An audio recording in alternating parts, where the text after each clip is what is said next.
Hi everyone, welcome back to my channel. I hope you guys are all doing super well. So welcome to today's video. Today we're going to be talking about what happened to 16-year-old Monica Carrasco. This case is highly requested. I think I had around like 70 to 80 people submit this case through my case suggestion form. So obviously you guys really wanted me to cover this case, and as I started looking further into it, I was truly shocked at how little coverage this case has. It's honestly crazy how there's only a handful of articles talking about what happened to Monica. So I hope by making this video I can help spread awareness and share Monica's story with more people. So yeah, that's pretty much what we're going to be talking about in today's video. I know that I was a little MIA. I kind of took a little break just to kind of, collect myself, but now I'm back and I'm super excited to be filming again and uploading. Thank you guys so much for being here and watching today's video. I truly appreciate it, and if you guys are new here, welcome, bienvenidos. Hopefully you guys can join the familia by clicking the subscribe button down below.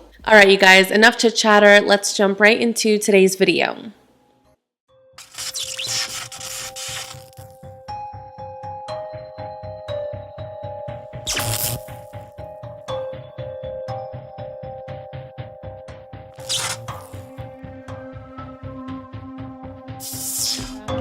So Monica Cassandra Carrasco was born on December 13th, 1986. She was from Balmorhea, Texas, and a junior at Alpine High School. In middle school, her nickname was Happy Happy because she always had a smile on her face and brought so much positivity to the room. Her friends and family describe her as being a kind-hearted, compassionate child. She had a lot of friends, she was very studious, and her mom says that she always carried a dictionary in her bag. She played basketball, the saxophone, she painted, and she would often bake homemade bread in her spare time. Monica was an avid reader and would often spend her free time reading and hanging out at the library. One of her favorite subjects was science, and her older brother Juan said that she had a very bright future ahead of her. She had a dream. She wanted to do something big and planned on either attending Harvard to become a lawyer or study to work for NASA. Now, besides being very studious, Monica also loved her faith and was very religious. She was a Christian, a very active member of her church, and she loved to do Bible studies. Her family says that in church, if her peers were too shy to come forward, Monica would always volunteer to do the Bible readings in front of the entire congregation. Based on what I've read and what the family and friends have stated, it seems as if Monica always had a positive attitude and was genuinely happy. However, in 2000, tragedy would hit the Carrasco family. Monica's father, Ramon, actually had a heart attack in front of the family. The family did try to help as they waited for paramedics to arrive. When they finally got there, they began to perform CPR on Monica's dad, which was very traumatizing. Her older brother Juan says that their father's bones were cracking, and it was just very intense. I mean, imagine watching your father have a heart attack, then waiting there trying to help him while you wait for paramedics to arrive, and then when they get there, you have to witness them trying to save your dad's life in such a, intense way. It's just a lot for anyone to go through, so Monica was pretty shaken up by this. Unfortunately, her father did not survive, and this just completely devastated Monica. Now, her mother, Kathy, says that Monica was upset by her father's death, but this didn't make her depressed. Monica was coping with the loss of her father as best as she could, but in 2003, Monica actually developed an eating disorder called anorexia. She had lost 50 pounds very quickly, so her mom decided to hospitalize her. Her mother, Kathy, says that she was trying to find a treatment center that would take in Monica, but she says it was difficult because she was only 16 years old, so they didn't really want to take people that were under 18. So it was just taking her some time to find a place, but in the meantime, the family was doing whatever they could to help Monica. They tried to monitor what she was eating and her nutrition. They just wanted to make sure that she was getting better. However, it did get to the point where Monica was hypoglycemic, which can cause confusion and anxiety among other symptoms.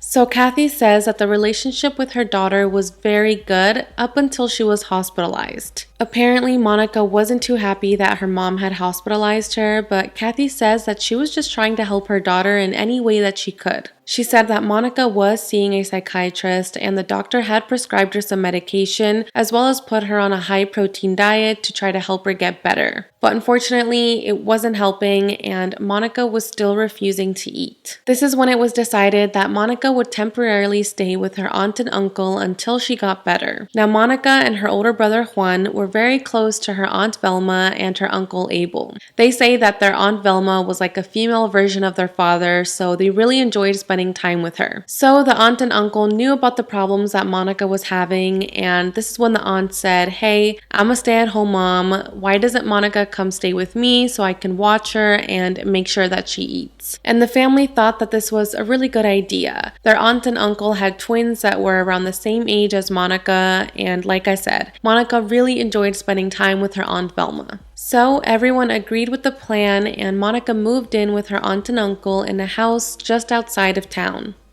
Now, even though Monica was living with her relatives, her mother Kathy was still a part of her life. Yes, their relationship did go through some rocky moments, but it was also getting better. Kathy would often take her daughter to her medical appointments and just made sure she stayed up to date on how her treatment was going. On one occasion, Monica's aunt and uncle took her to see her psychiatrist, and her uncle actually went into the appointment with her. When they later met up with Kathy at a store to talk about how the treatment was going and to talk about how the appointment had gone, Uncle Abel told Kathy that Monica had gotten very upset when the doctor had told her that she couldn't go back to school until she got better. Which I totally understand. I feel like it's just a lot to be going through at 16 years old. You know, she lost her father, she has an eating disorder, she was hospitalized, she's no longer living at home, and now she can't even go to school. Like, I can't imagine how overwhelming that must have been for Monica. So she was obviously upset when the doctor told her that she couldn't go back to school until she got better. So when Kathy heard this, she decided to form a circle with the family and just pray. Just pray that her daughter would get better soon. She said she gave her daughter a hug, told her she loved her, and Monica said she loved her too. Then they parted ways. All Kathy and the rest of the family wanted was for Monica to get better. So a couple of days later, on Wednesday, October 1st, 2003, Monica called her older brother Juan at around 8 p.m. They were pretty much just catching up when suddenly Monica began to say some odd things. She told Juan, "How come you didn't tell me that I was Jesus?" So Juan replied and said, "Who told you you were Jesus?" And this is when Monica told him that the little birdies were telling her this. So how come you didn't tell me I was Jesus? I'm like, so who told you you're Jesus? You know, she's like, and then she ended up telling me the little birdies were telling her that she was Jesus.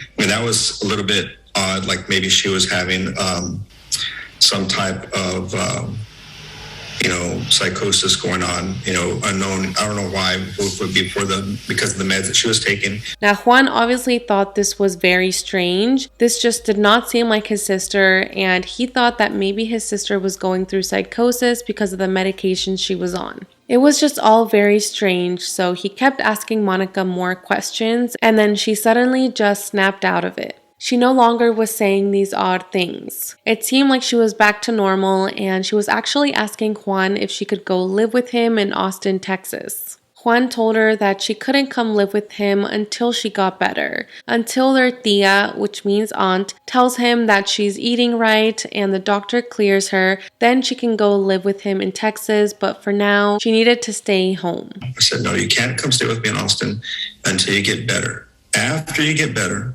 and, Tia tells me that you've been eating right and the doctor says that you're good to go, then you can come stay with me.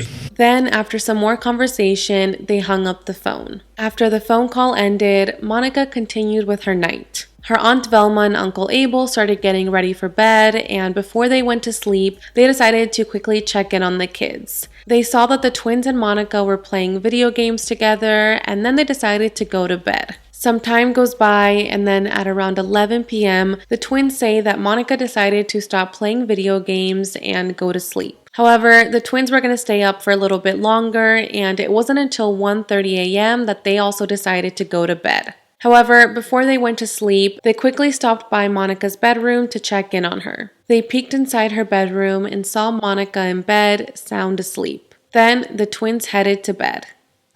Later that morning, on Thursday, October 2nd, at around 7:30 a.m., Aunt Velma woke up and began making breakfast for the family. She went to go check on Monica, and when she walked inside the bedroom, she realized that Monica wasn't in bed. She didn't really think much of it. She just assumed that maybe Monica had gone on one of her morning runs, or maybe she had gone out to the garden. They had a swing out in the backyard where Monica liked to go reflect and pray, so she just assumed that Monica was outside. So she didn't really freak out, but she still wanted to go check on Monica just in case. When Aunt Velma went outside, she realized that Monica wasn't on the swing set, and she kind of started looking around and realized that Monica was nowhere to be found. She checked inside Monica's bedroom and realized that her shoes were still there, so she obviously didn't go on a morning run. Now, the timeline is a little bit unclear. I'm not really sure what she did after this. I don't know if she called the police. I don't know if she called her husband to let him know that Monica was missing. It's really unclear what happened. What we do know is that at around 9:30 in the morning, Kathy calls Aunt Velma just to check in on Monica. This is when her sister-in-law tells her that Monica is missing.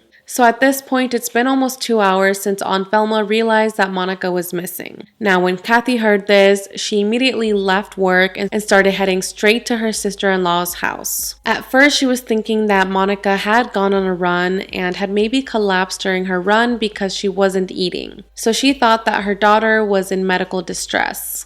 Now, when Juan got the phone call letting him know that his little sister was missing, he remembered the conversation he had with her the night before about her coming to live with him in Austin, Texas. So he thought that this is what she was trying to do. Maybe at that moment she was making her way to Austin, Texas to find him, so he decided to just stay put and wait for her.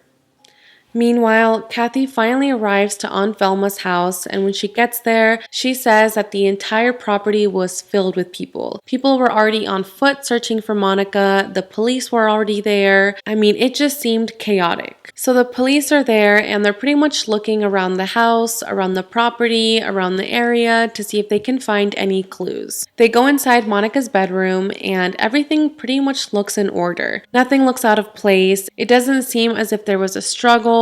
Everything seems normal. They're all taking a look at all of Monica's belongings, and they realize the majority of her things are there. Her shoes, her clothes, her socks, her personal items. It didn't seem as if she had packed a bag and ran away. The only items they did realize were missing were her pajamas, which was either a white or beige nightgown, and her Bible. That's it. Only those two things were missing. Now, since her shoes and her socks were still there, the police and the family assumed that maybe she left barefoot. There was also a door in Monica's bedroom that led to the outside, and when police checked it, it was unlocked. However, as I said, there was no sign of a forced entry, no sign of a struggle, so police were pretty confused. They were wondering if Monica left the house on her own or if someone took her. But if Monica did leave the house on her own, would she really go barefoot and just only take her Bible with her? The terrain around the aunt and uncle's home was very rocky. It would have been incredibly painful and difficult for her to walk on her bare feet. Now, Monica's uncle was the justice of the peace at the time, so he did have some connections and was able to gather a lot of resources to come and search for Monica. So the Reeves County Sheriff's Office, Border Patrol, Balmorhea Volunteer Fire Department, Texas Rangers, and so many other organizations joined the search for Monica, but unfortunately, they found no trace of her. They even searched with horses, helicopters, airplanes. They searched in the lake, but there was just nothing. It was as if Monica had just vanished into thin air. They searched and searched for over a year, but they found nothing. In April of 2004, the Laura Recovery Foundation of Houston, Texas conducted their own search for Monica with law enforcement officials, local volunteers, and cadaver dogs, but again found no sign of Monica. So now let's talk about what some of Monica's family members believe happened. Her aunt and uncle, whom she was staying with, believe that Monica may have wandered on her own. They suspect that she may have become disoriented from the medication she was taking and decided to leave their house. head over to Highway 17, which is just 4 blocks away, and then got a ride from a passing motorist. Now, Highway 17 was only 4 blocks away, so it's possible she did walk there barefoot, but if she was planning on running away and had asked a friend or, someone else to pick her up, the family says that they would have found evidence of that by now. Like, someone would have come forward and said, hey, she called me and asked me for a ride or something. I feel like they would have found out by now. But since no one has come forward admitting they gave Monica a ride, they believe that the motorist was most likely a stranger. Now, there really isn't any evidence to back up this theory. It's not like there's security footage that captures Monica going to Highway 17 or, a motorist has come forward confirming they gave Monica a ride. So there's really no concrete proof that this is what happened.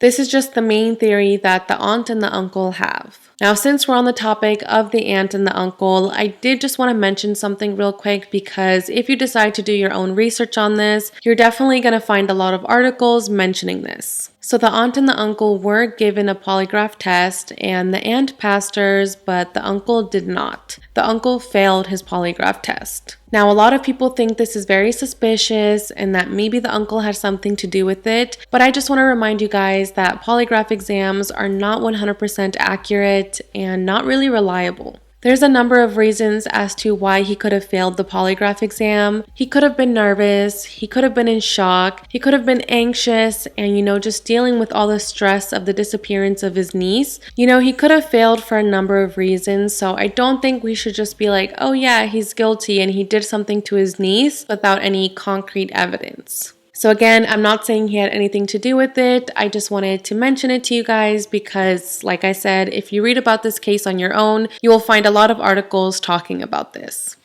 Now, there are some sources that say Monica may have left the area to meet someone she had met online, possibly a man. There really isn't that much details about this or any type of confirmation. I don't really know how technology was in 2003. I was only like 5-6 years old. So I don't know how hard it was for police to check someone's search history or check their internet and see what they were looking up or who they were talking to online. I feel like the police probably have already done that, so I'm assuming they didn't find anything, and that's why this theory has never been confirmed. Now, something strange did happen a few months before Monica's disappearance. In May of 2003, Monica was harassed by a school bus driver. She never officially reported the incident, but it did scare her enough that she never wanted to get on the bus again. So when police heard about this, they found the bus driver, they interviewed him, they questioned him, and ultimately they cleared him. They don't believe he was involved in Monica's disappearance, and they don't believe he's a suspect.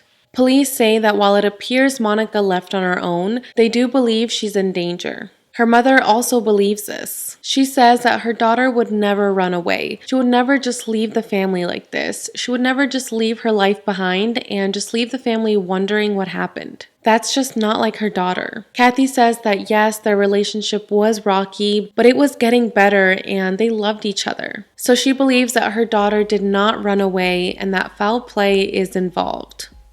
Monica Carrasco disappeared in 2003, and for many years, her case remained cold. It wasn't until 2015 that the Reeves County authorities decided to reopen Monica's case. Sheriff Arturo Granado says, "We've got to find closure for the family, and we've got to find closure as well. We have to find out what really happened to her, if she really ran away or something happened." She just disappeared and nobody knows if somebody picked her up. There's a lot of speculation that she went off probably with somebody. But like Sheriff Granado says, that's just speculation, along with many other theories floating around on the internet. He says that's not good enough for Reeves County, and it's time to put an end to this story. We want to know where she's at. So we got, like I said, and we got to find closure for the family. Something like this shouldn't happen in small communities because everybody knows everybody, and if some strange person came into town and took her, I mean, everybody would have known. But said it's difficult on a small community. In a big community, sometimes you expect that, but in small communities, it's a little bit tougher. It is amazing that they reopened Monica's case, but a lot of people in town are not happy with how the police handled the case from the start. For example, the police didn't believe that the house was a crime scene, so they never properly investigated it. They did go inside Monica's bedroom just to check if anything was missing, but they didn't dust for fingerprints. They tell us they think the house Monica stayed at was not properly searched or preserved. They just thought she wandered off, or maybe somebody had got her or something. And they didn't consider it a crime scene in any way, shape, or form. They really didn't do any type of forensic search. So if Monica was abducted for her bedroom or something happened there, it's too late to go back there and try to re-examine it. So a lot of people in town are just frustrated. They don't understand why it's taking so many years to solve this case, to find Monica, and to bring the family closure. So they reopened the case in 2015, but to this day, in July of 2022, Monica has still not been found. Her mother, Kathy, did an interview in 2021 where she said, "It's been way too long and we have not forgotten her and we pray for her every single day." She says she still has hope her daughter is out there somewhere and just wants to let her know that she loves her, misses her, and wants her to come back home. I cannot imagine having so many years pass by without finding out what happened to your loved one. And she just lost her husband and now her daughter is missing. I mean, wow, Kathy is truly a strong person. So Monica's uncle Abel actually passed away a few years ago, and according to a statement from 2021, Kathy said, "It's really hard to believe a family member could do something, but now that he's passed away, I still don't feel like he could have done anything." So I've seen a couple of statements from Kathy and the brother Juan and other family members saying that they don't believe the uncle was involved. There's just really no evidence to prove that he had something to do with it. So yeah, you guys, that's pretty much all the information I have for today's video. I believe Monica's mother created a website called missingmonica.com where she posts about Monica, her case. She has flyers you can download and print out and links to where you can submit an anonymous tip. So please go check out the website if you can and share Monica's flyer. Share it on social media, or if you can, print it out and post it around your neighborhood. That would be amazing. Like I mentioned at the start of the video, Monica's case has very little coverage and it just needs more awareness. So please make sure to share her flyer, and I will have the Missing Monica website linked down below so you guys can check it out. Monica was only 16 years old at the time of her disappearance. She would be in her 30s now. Even if she did wander off on her own, even if she did, become disoriented and just accidentally leave, she still deserves to be found. Her family deserves to know what happened to her, so hopefully someone out there knows what happened and can help the family. This is a description of Monica. She's a Hispanic female, 5'5", about 110 pounds, has brown eyes, has chickenpox scars on her forehead, dimples on both cheeks, pierced ears, and a small light-colored mole on her left cheek. At the time of her disappearance, she had black hair with red streaks. The latest information I have about a reward was in 2018. This states that there is a $6,000 reward for any information that can help Monica's case. I will link a couple of websites down below where you guys can submit an anonymous tip. If you guys know anything about what happened to Monica, please contact Sheriff Arturo Granado from the Reeves County Sheriff's Office in Texas at 432-445-4901. You can also contact the Crime Stoppers hotline at 1-800-252-TIPS or submit an anonymous tip through the Texas Rangers Cold Case website. As I mentioned, all of that information will be linked down below. I truly hope more people are aware of Monica's disappearance and we can help spread her story. She had such a bright future ahead of her. I mean, she wanted to either become a lawyer or go work at NASA, so she had very big dreams, and it's just very unfortunate that she wasn't able to live those out. My thoughts and prayers go out to Monica's family. I truly hope that you guys get the answers you're looking for and that Monica is found and can be reunited with her family. Like I said, my intentions with the video are to help spread awareness, so hopefully we can achieve that. And yeah, let's just keep sharing her story and keep her name out there. Alright, you guys, that's pretty much all I have for today's video. Thank you guys so much for being here and listening to Monica's story. I truly appreciate it, and you guys have no idea how much it means to me that you guys watch my videos and support this channel. I would love to hear your thoughts about this case down below, and again, if there's any other cases you guys want me to cover in the future, make sure to submit it through my case suggestion form linked down below. Alright, you guys, that's pretty much all I have to say. Thank you guys so much for being here, and I will see you guys in my next video. Bye, guys!